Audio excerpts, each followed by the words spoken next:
Olá, muito boa noite, seja muito bem-vindo, seja muito bem-vinda a mais um episódio do nosso podcast Conexão Mágica. Estávamos com saudade, faz um tempinho do nosso último episódio, mas hoje a gente está aqui de volta para levar para você uma conversa super agradável sobre um tema super pertinente, tá certo? Hoje vamos falar sobre o que é essencial para quem ensina, para quem educa, para quem aprende e para quem transforma. Conexões que educam.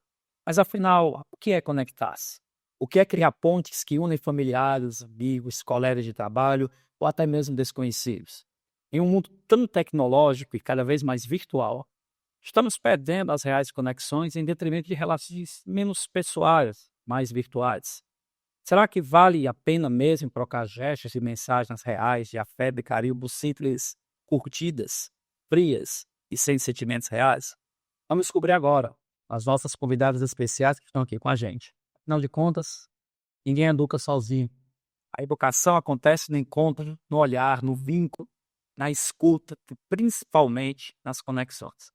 Conosco hoje estamos aqui com a Rafaela Macedo, nossa gerente de RH, psicóloga aqui do Colégio Master. A Rafaela é graduada em Psicologia pela Universidade de Fortaleza, tem MBA em Gestão Avançada de Pessoas, pós-graduada em Direito aplicado ao setor pessoal e formação executiva de Gente e Gestão, Performance, Consultoria e Inovação. Rafaela, muito obrigado pela sua presença, a gente agradece muito, é um prazer muito grande ter você aqui no Conexão. Muito bem-vindo e muito boa noite. Eu que agradeço pelo convite, professor. Isso. É um prazer participar desse momento. Pronto, que bom. E junto com a Rafaela, a gente tem aqui a Ana Letícia Soares, que é a psicóloga do Infantil e Fundamental 1 da sede de Bezerra de Menezes. A Letícia ela é psicóloga e psicopedagoga, especialista em psicologia escolar, mestre em psicologia, atua como psicóloga clínica há 25 anos e atua há mais de 20 na área de educação. Olha, eu queria ter você aqui também, Letícia. Muito obrigado pela participação. Eu estava conversando ali antes de entrar no ar, que eu não sei se eu estou aqui com as colegas de trabalho ou com as mães de 2 alunos queridos que eu tenho aqui no colégio, que é para estar com eles já agora do ensino médio. E é isso, a gente vai conversar hoje sobre essas conexões, o porquê que é ter a conexão, porque, sem dúvida nenhuma, a melhor conexão está fora da Terra. A melhor conexão é aquela olho do olho, é aquela que traz o carinho, que traz a afetividade, que é muito a marca do Colégio Master nesses seus 25 anos. Que no Master a gente encontra muito esse respaldo, esse contato que a gente tem, e essas conexões com os alunos, com as famílias, com os colegas, é algo que deixa a gente que está à vontade, muito feliz em trabalhar num lugar onde você se sente acolhido e se sente conectado com todo esse processo de aprendizagem. E aí eu queria conversar contigo, o Rafaela, que é a nossa gerente de RH, e é uma das pessoas que mais se dedica a fortalecer essas conexões entre nossos colaboradores, né? O Master está promovendo uma campanha lindíssima, né, que trabalha essa temática das conexões. Conexões família-escola, conexões alunos-escola, conexões de todos os tipos entre pessoas. E aí eu queria saber por que precisamos falar de conexões desse mundo, desse momento atual. Quando a gente fala em conexão, a gente também traz à tona a importância dela para o nosso bem-estar emocional, para a nossa saúde mental, porque a gente não consegue atravessar os vales que surgem em diversos momentos da nossa vida se não tiver conexão, se não tiver a tão conhecida rede de apoio. São essas pessoas que nos sustentam, né? Como se diz na Bíblia, quando você sorri com quem sorri e chora com quem chora. Então, você poder atravessar esses momentos com as suas redes de apoio. Quando a gente fala em conexão, é a gente saber, dentro de um lugar de extrema humildade e também de extrema coragem, que a gente não vai conseguir fazer isso sozinho, né? Então, é corajoso pedir ajuda, é corajoso se conectar, é corajoso se abrir para a conexão. Então, por isso que é tão importante a gente falar sobre, porque parte do entendimento de que sozinho a gente não consegue. Ele é da própria natureza humana, né? Viver em sociedade, se conectar, o ser humano consegue viver sozinho. A própria evolução, a própria história da evolução humana mostra isso, né? Que a gente cada vez mais precisa estar junto para exatamente ter essa rede de apoio, né? Isso. O isolamento da pandemia trouxe essa lição muito importante, né? De como a gente sentia falta do movimento nas ruas, do contato com as pessoas, do sair de casa. É importante que a gente carregue essa lição. É tão recente, faz menos de 5 anos que a gente atravessou tudo isso. Mas tem horas que eu me pergunto, será que a gente não aprendeu nada desse período, né? Porque essa conexão é o que constrói, é o que fica, é o que nos fortalece e é o que nos sustentou até aqui, né? E é legal, porque às vezes eu fico pensando, eu fico lembrando que às vezes a gente diz que quer ficar só, né? Que tá querendo, eu quero me desligar de tudo. Aí quando veio aquela obrigação e você ficar sozinho, com pouco tempo você já tava meio saturado. Ainda mais para mim que moro sozinho, então imagina que tinha alguém em casa comigo para discutir, né? Tinha que discutir comigo mesmo. É difícil, né? Atravessar esse momento sozinho, sem poder se conectar verdadeiramente, sem poder celebrar. Foram festas de final de ano, foram aniversários, foram dias significativos, Dia das Mães, Dia dos Pais, onde as pessoas tiveram que se fechar, né? E as conexões ficaram amadas. Abaladas, exatamente. E aí, como manter essas conexões vivas, mesmo em tempos difíceis, com o cansaço, dia a dia, com o estresse, a sobrecarga de trabalho? Você acha? Quando eu recebi essa pergunta, não é manter as conexões mesmo em tempos difíceis, é manter a conexão principalmente em tempos difíceis, porque são nesses momentos, nessas situações que a gente mais precisa do outro, que a gente mais precisa se conhecer, trabalhar o nosso autoconhecimento, reconhecer os nossos limites, entender quando precisamos de ajuda, entender quando precisamos nos ancorar e buscar apoio no outro, entender quem pode nos ajudar naquele momento, a depender de como eu trabalho na área organizacional, a depender do momento que você está vivendo. Em algumas situações eu posso viver um momento em que o trabalho me esgota, mas as conexões que eu tenho no ambiente de trabalho me sustentam. Imagina se, além do trabalho que esgota, eu não tivesse uma boa conexão com os meus pares, com os meus colegas de trabalho. Então, não é mesmo em tempos difíceis, é principalmente em tempos difíceis, é porque os tempos estão difíceis e turbulentos, eu preciso reforçar essa conexão e fortalecer as redes de apoio e as pessoas e que eu devo me ancorar para seguir. Isso é difícil, porque isso aí serve até como não sei se tábua de salvação seria a expressão, mas serve como um alicerce para você até conseguir superar esses momentos mais complicados, né? Isso mesmo. Gostaria primeiro de cumprimentar todos aqui da mesa, a todos que estão aqui nos ouvindo, nos vendo, pais, educadores, né? Todos que fazem parte da comunidade escolar. E assim, somos seres relacionais. Isso é a base. A psicologia nos traz isso. Então, trazendo para a área da educação, né? A Rafa falou das relações interpessoais no trabalho, que é a área dela, RH. Trazendo para a área da educação, o afeto é a base de todo o conhecimento, né? Através do conhecimento, nós abrimos portas para a confiança, né? Para a convivência saudável. E na escola, isso se torna ainda mais importante, porque é lá onde nós vamos ter aprendizagens significativas, né? Eu diria que é quando começa tudo, né? Somente no teu segmento, que é o Isso. é quando você dá toda essa base, né? Toda. E na opinião de vocês, qual é o tipo de vínculo mais difícil de construir? Porque Pronto, eu sempre vou puxar para a educação infantil, ensino fundamental 1, que é uma coisa que os colegas disseram para mim, Letícia, fala um pouquinho lá da educação infantil, né? A primeira instituição da qual a criança faz parte é a família. Então, esses laços familiares, eles são a base para um bom desenvolvimento, para a autoconfiança, né? Para a relação dessa criança com o mundo.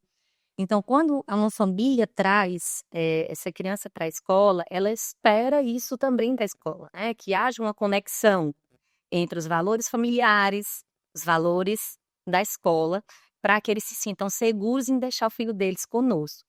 Então, é nisso que vai sendo construída a base emocional de uma criança, que a gente sabe que hoje se fala muito em inteligência emocional. Então, isso é construído desde a primeira instituição família, para depois a gente passar para a instituição escola, e é lá na escola onde essas relações vão ser ampliadas, e toda essa base vai gerar o quê? Uma autoconfiança, né, um fortalecimento de vínculos, para que a gente vá semeando crianças, jovens e futuros adultos fortalecidos. Como a Letícia falou, né, mais da área dela, principalmente da educação infantil, na área organizacional a gente fala em 2 tipos de vínculo. A gente fala do vínculo do colaborador instrumental, que é aquela relação de troca. Eu trabalho naquele ambiente e recebo em contrapartida o meu salário. e assim eu vou seguindo a minha vida, né? Ele vê o trabalho como um local que permite que ele possa viver a sua vida e atender às suas necessidades. E tem o vínculo emocional, que é quando o colaborador, ele vê sentido, ele vê propósito, ele vê razão em acordar todos os dias. Há dias difíceis, mas também tem um brilho no olho, tem uma vontade de vir ao trabalho, tem uma vontade de fazer dar certo, tem um ânimo por aquele lugar que talvez ele não teria em outro, né? Tem propósito. Então, o vínculo mais difícil de construir quando a gente fala em ambiente de trabalho é o vínculo emocional. Muita gente fala de salário emocional ou o clima organizacional faz parte do salário. É por conta disso, que eu me sinto bem, porque eu me conecto, porque o ambiente é positivo, porque ele faz com que eu me sinta bem. É pesado, tem muitos atendimentos, tem muitas demandas, mas ao final do dia eu termino orgulhoso do que fiz. Então, esse vínculo emocional no ambiente de trabalho, sem dúvida, é o mais difícil, o mais duradouro, de fortalecimento também, porque ele entra através do vínculo instrumental e o vínculo emocional é fortalecido a partir do momento que ele se conecta com as pessoas, com os setores, com os pares, com os alunos, e aí esse vínculo vai migrando de instrumental para emocional. E te complementando um pouco, Rafa, se me permite, esses vínculos, eles são criados a partir dos valores que essa pessoa traz com os valores da instituição da qual ela está fazendo parte. Isso tem tudo a ver com a questão da educação também.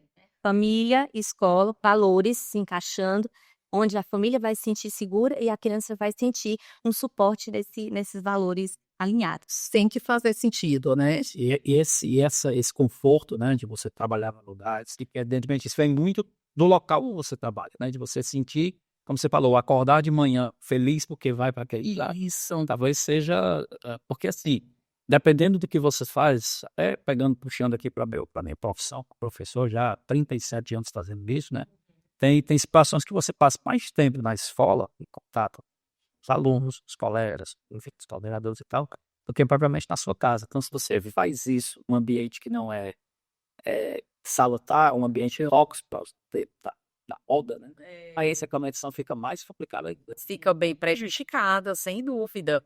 E aí é onde você vai evoluindo para um esgotamento, né? O esgotamento mental, o burnout, né? O excesso de trabalho, de demandas, e você não encontra um ambiente saudável para você. Colocar aquilo para fora, um ambiente seguro, inclusive para você expor suas dores, acaba culminando nisso.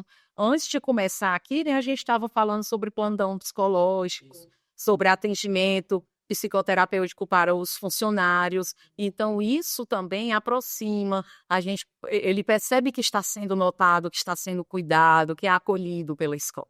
Que a empresa precisa cuidar da saúde mental também, até para a produtividade dessa empresa ser mantida e melhorada, né? Sem dúvida. E trazendo isso para o desenvolvimento saudável, que é importante a gente falar das relações saudáveis, os vínculos, eles fortalecidos, previnem hoje os casos de ansiedade, os casos de depressão, né, inclusive do burnout escolar, né, que está sendo usado muito esse termo agora. Então, esses vínculos, a gente precisa falar da parte positiva, né, dessas conexões, que a gente busca tanto na escola, por exemplo, através do afeto. Né? Nosso primeiro valor, nós vamos ter a oportunidade ainda aqui de falar sobre as leis da afetividade, então, nosso primeiro valor é o afeto. Então, o afeto é a base para relações saudáveis que previnem o adoecimento, principalmente o adoecimento emocional. Né? Assim, olhando assim para o coletivo, esse tipo de conexão, a nossa sociedade hoje, o século XXI, ainda precisa aprender a construir assim, na visão de vocês. O que está faltando? Vamos lá, eu percebo que a gente tem que ter a tecnologia como aliada, sempre, né? Tanto nas relações como na educação. Isso foi importantíssimo na pandemia, por exemplo, contextualizando o que a gente já vinha falando. Se não fosse a tecnologia, não haveria conexões mínimas naquele momento que foi tão essencial. Então, a tecnologia como aliada, ela traz o quê? Você tem a oportunidade de falar com familiares, com amigos que moram distante. Você tem aplicativos que abrangem, né, a aprendizagem dos alunos de inclusão que utilizam a fala não verbal, mas utilizam o aplicativo e conseguem se comunicar. Você desenvolve raciocínio lógico. Então, a gente tem que ter realmente a tecnologia como aliada. Porém, os vínculos realmente que têm fundamentos, são aqueles que você desenvolve no dia a dia, nas instituições das quais você faz parte, né? Então, geralmente, você está ali no âmbito familiar, no meu caso, educacional, âmbito escolar, professor-aluno, nós temos o âmbito de trabalho, né? Então, na educação especificamente, o professor é aquele que enxerga o aluno antes, o ser humano antes do aluno. É aquele que percebe que o conteúdo é secundário, que ele vai ensinar, mas que ensinar para a vida é mais importante ainda. Né? Então, é nessa formação de vínculo que são as relações mais saudáveis quando a gente precisa em termos de educação. É aquele professor que ele senta do lado, ele escuta o aluno, ele conhece verdadeiramente aquele aluno. E a gente tem esse perfil aqui na escola, né? Nós acompanhamos, nós conhecemos as crianças, os nomes delas, os nomes de suas famílias, o contexto em que eles vivem, o método de melhor forma dele aprender. Então, são essas relações, ao meu ver, ligadas à educação, que são as mais saudáveis. E tratar essa relação de forma genuína, né? Às vezes o professor, ele está tão focado naquela programação, naquele conteúdo que ele tem que dar, que em muitos momentos ele não percebe que naquela aula ele não vai conseguir dar aquele conteúdo que os alunos estão apresentando outras demandas que são de ordem comportamental. Então, daí a importância desse vínculo emocional, né, dessa conexão emocional, que é só do olho no olho, do chegar e sentir como está a turma, sentir os ânimos, começar uma segunda-feira perguntando como foi o simulado de sábado, e aí eu vi porque de repente a aula inteira vai ser tratando sobre isso, porque hoje a gente está tão fechado com os 1000 e-mails para responder, no WhatsApp para dar baixa nos atendimentos, que muitas vezes uma pessoa entra para falar com a gente e a gente perde um momento de uma conversa sincera, de um olho no olho. A pessoa está conversando com você e você está respondendo o e-mail sem dar essa atenção genuína, né? Então, hoje, a gente precisa muito dessa conexão verdadeira, dessa conexão olho no olho, dessa presença. Porque, senão a conexão ficou coisa vazia. O termo está sendo tão falado, mas será que a gente está vivendo isso enquanto presença? Então, sem dúvida, essa é a conexão mais importante, que é quando você dedica sua atenção genuína para o outro. A Rafaela falou a palavra-chave, ser presença. É você soltar tudo que está ao seu redor e eu estou aqui para te ouvir. O que você tem a me dizer. Eu estou disponível, eu posso te ajudar. Isso na educação é fundamental para o processo de aprendizagem. E é desafiador também, porque você tem uma turma de 40 alunos, você tem 40 personalidades diferentes, 40 problemas, entre aspas, diferentes, demandas, 40 demandas, e às vezes, claro, com a vivência, com as conexões, a gente consegue perceber aquele dia que aquele aluno especificamente não está bem, aquele outro está mais adaptável, aquele outro. Isso você vai adquirindo também com o tempo, Isso. com a experiência, com a vivência, né? E né, Letícia, aí qual é o momento que você percebe que está de fato educando os tipos? Olha, professor, é você olhar no olho, é você ver o brilho nos olhos de quem você está interagindo, é você estar disponível, é você perceber que o seu educado tem um propósito, né? Que o conhecimento, ele vai além do que está nos livros. Ele transcende para a vida, ele faz sentido. Quando o conhecimento ele é contextualizado, o aluno ele se envolve muito mais. E a gente busca isso aqui na escola também, que o aluno aprenda, mas ele aprende o conteúdo, mas ele aprende para a vida. Então, esse conteúdo contextualizado, que vai além da matéria, né, da prova, do que está ali, né, da disponibilidade dele sentir que ele é ouvido, que ele é compreendido, e é o verdadeiro sentido do educar.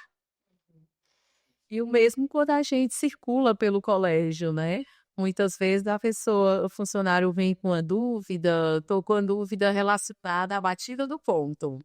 E aí você está esclarecendo e ele vem trazendo outras demandas. Então, muitas vezes, a gente no ativismo só atende aquela demanda inicial, mas tem tantas outras camadas que ele quer trazer, que ele quer tratar, e isso a gente só percebe quando tem esse olhar genuíno, né? De suspender as outras coisas e dar essa atenção para quem nos procura. Posso fugir aqui um pouquinho do roteiro e já apontar agora para as duas mães, em vez das duas psicólogas. Porque a Letícia é a mãe do Luigi, né? O Luigi está lá possível, maravilhoso, e a mãe da Maria Luísa que está aqui no nosso terceiro ano. Mas isso, qual é, na opinião de vocês, como mãe, o que é que conecta eles dois ao master? Vocês podem até, sei lá, simplificar com a atenção aqui, porque são dois alunos que a gente vê que tem uma conexão muito grande, mas eu tenho quase certeza que não é pelo fato de vocês trabalharem. Então, o que é que vocês acham que criou essa conexão deles com o master? É interessante a história, minha história com o Master, porque ele foi a primeira escolha para que os meus filhos estudassem. Eu não trabalhava aqui quando o meu primeiro filho, você fez referência, Luiz, foi estudar aqui. Então, eu já sabia que os meus valores eram alinhados aos valores da instituição. E depois eu fui vivendo isso, logo depois eu fui contratada para trabalhar na escola e fui percebendo, fui desenvolvendo esse conceito que a Rafa falou sobre esse lugar faz sentido para mim, né? Então, eu fui passando isso para os meus filhos, né? Que eu amava trabalhar nesse lugar, que eu tinha os mesmos valores da instituição, que eu tenho brilho nos olhos ao chegar, né? Então, isso é que é educar com sentido, e eu acredito que eu transmiti isso para eles. São dois, né? O Luiz e a Luísa, e eles sentem isso. Não é? Porque ainda não chegou ao ensino médio, mas com certeza, né, vai chegar, se Deus quiser, e vai, e só vai ter oportunidade, ela também para ver, né, e o grande professor que sabe muito bem conduzir essas aulas no ensino médio. Então, eu acredito que eu fui transmitindo isso para eles, e aí fez todo o sentido. O meu afeto pela instituição foi transmitido para os meninos foram assimilando tudo isso, e hoje eles fazem parte. Né? Isso contribui muito para o vínculo deles com a instituição e com o aprender. Porque eu acredito muito que as habilidades, sabe, os talentos, eles precisam ser valorizados. E eu percebo isso na escola. Nós temos festival de poesia, festival de dança, grupo de dança, esportes fortemente, né, desenvolvidos ali, giroletras, então projetos lindamente desenvolvidos. Então a gente percebe que o aluno, é lógico que o foco ali é o desenvolvimento acadêmico, né, o desempenho, resultados, o desempenho do Enem, que é o que as famílias também esperam da gente, mas a gente também tem esse foco na formação humana. Então, quando eu percebi isso, as famílias percebem isso, então fica fácil, flui mais fácil, né, para que eles se sintam pertencentes. Aprender é importante que a criança se sinta pertencente do conteúdo ao qual ela está aprendendo, né, da instituição a qual ela faz parte. Então, se torna natural para ela o dia a dia, né? Assim, até essa excelência acadêmica, ela advém muito desse ambiente, né, dessas conexões, né? Que você vai se engajando cada vez. Isso tem um reflexo no seu desenvolvimento acadêmico, seu desempenho acadêmico. E deve ser muito interessante também você ver, no teu caso, ver eles pequenininhos, eles irem galgando a série, chegando no ensino médio, terminando. E é aquele projeto que eu acho lindíssimo, porque é os meninos da terceira série, do infantil, quando vão visitar os meninos de terceiro ano. Né? Aquele eu acho... Esse projeto é de terceiro para terceiro. Então, os terceiros do fundamental, né? Os meninos do terceiro fundamental visitam o terceiro do médio, levam cartinha. Na semana do Enem, diz, não pode até estudar, mas não vai ter esse ano. Eles levam cartinhas e aí fruto de muita emoção e assim, interessantíssimo esses vínculos que as educadoras que do terceiro ano meu, que vão para a terceira série, foram professores desses alunos, tá? A maioria foram professoras. E, por coincidência, eu fui a psicóloga, porque eu já estou há alguns anos. Então, a emoção é generalizada, né? E tem um outro momento também, no terceiro ano, que o meu primeiro ano vai visitar o terceiro ano também nessa fase. Você vai deixar... Pré-ENEM, não. Chega de projeto, porque se eu for falar dos projetos aqui, eu me encanto e não dá. E a Lilith, Na verdade, eu sempre gostei da forma que o Master se propõe a ser uma escola grande com jeito de escola pequena, né? Então, chamar os alunos pelo nome, ter o chamar de família Master. Então, tudo isso fez com que a Maria Luísa se ambientasse muito rápido. Ela chegou aqui no Infantil 4 e aí está concluindo, está no terceiro ano do ensino médio. E é um ano cheio de emoções, né? Vocês já falaram aí já alguns projetos E ela tem vivido intensamente esse último ano, e eu percebo como ela é vinculada à escola, e passear no ensino fundamental, e passear na educação infantil, deixa ela e a turma dela muito emocionada. Então, elas têm um grupo muito forte, uma rede de apoio muito fortalecida, muito, muito conectadas.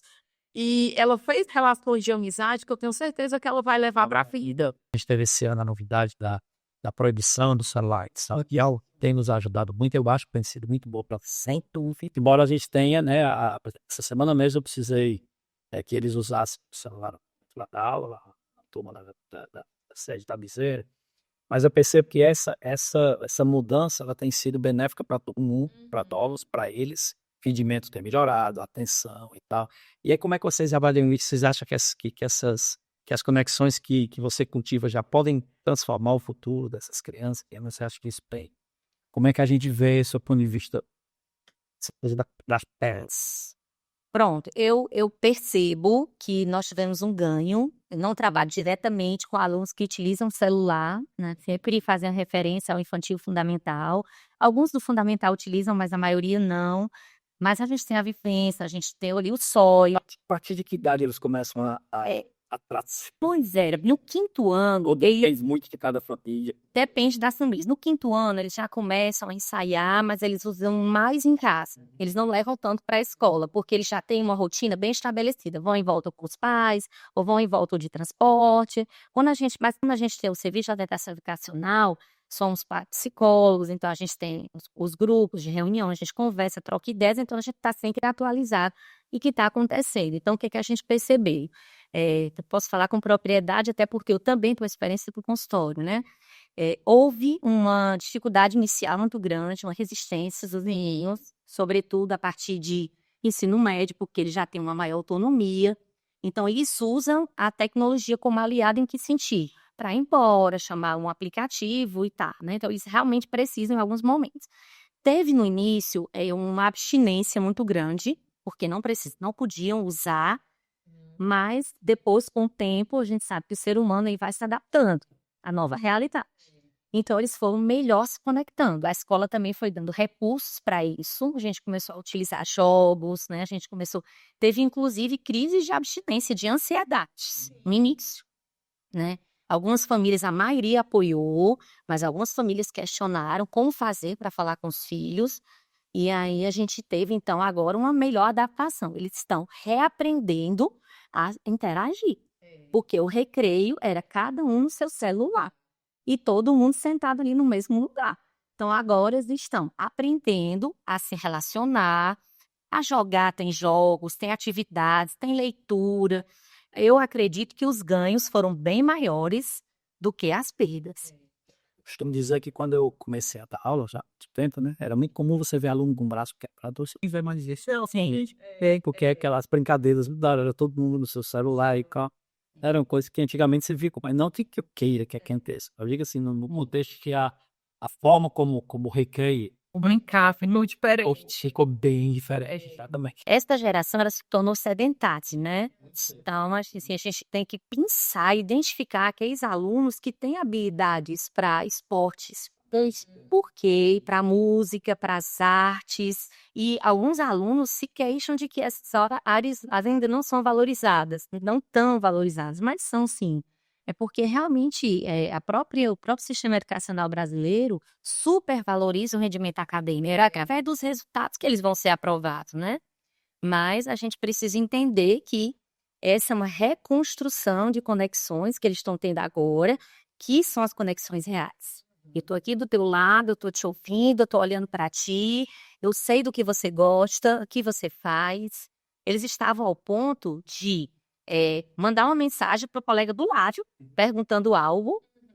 O senhor que está em sala de aula, eles não copiavam mais nada, né? Batiam a foto. Então, quer dizer, o treino da escrita ficou prejudicado, a leitura ficou prejudicada, mas a gente vai agora para os ganhos, né? Que são as relações genuínas e o processo de aprendizagem ressignificado. Aqui o nosso trabalho também foi forte com os funcionários, né? Isso. Se for circular pela escola, por favor, não leve o telefone, né? Vamos dar exemplo, porque não tem outro caminho para educá-los. É através do exemplo. E também temos uma equipe muito jovem, temos uma equipe grande de estagiários, né? E eles utilizam muito também. Então, sempre que via, tinha que fazer esse trabalho com eles, conscientizando. Ah, mas é porque o meu aluno, quando é um estagiário itinerante que acompanha aluno de inclusão, aluno neurodivergente, né? Não, mas vamos pensar em outras estratégias. Então, também teve um desafio forte com o outro lado, que são os colaboradores. Só por curiosidade, existe algum caso assim de usar além do que deverias, é que você está entendendo? Na hora do trabalho. Existe. E aí, Aí toma o celular e manda para a conversa. não, então peça por gestor para. E assim, a gente tem uma prática aqui que são os feedbacks trimestrais, né? Que são registrados feedbacks na intranet. E o que a gente tem de feedback de gestor chamando a atenção de colaborador pelo uso excessivo de celular tem chamado a atenção, né? Então, é uma regulação não só dos alunos, dos jovens, mas também dos adultos. Unidade como um todo, era o que você fala. Sem dúvida, sem dúvida. E assim, que mensagem vocês deixariam assim para todos os educadores, os pais, os responsáveis sobre conexão? Qual seria essa mensagem? Ele pode esquecer uma nota, mas ele nunca mais nunca vai esquecer quem acreditou nele. Então, eu acredito que, assim, tenham tempo de qualidade, valorizem o estar junto, educadores, famílias, porque ali você vai estar fortalecendo uma criança com empatia, com respeito mútuo, com conexões verdadeiras, promovendo um futuro aí promissor, brilhante para essa criança, né? Porque o que a gente busca mesmo é esse desenvolvimento saudável.